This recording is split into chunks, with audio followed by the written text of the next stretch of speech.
Hey, I'm back with another quick video here.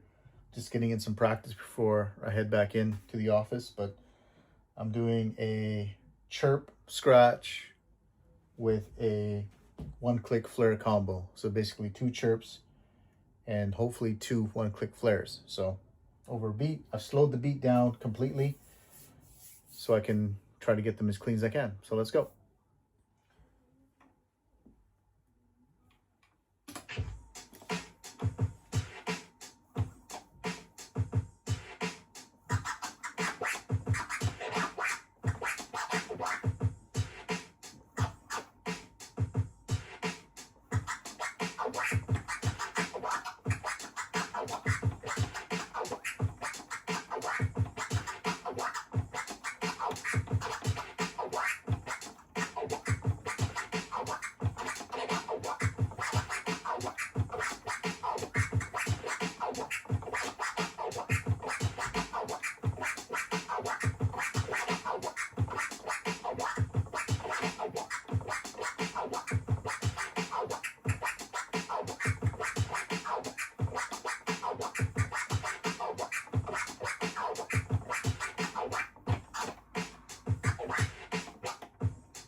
So as you can see, I need work with this hand and this hand.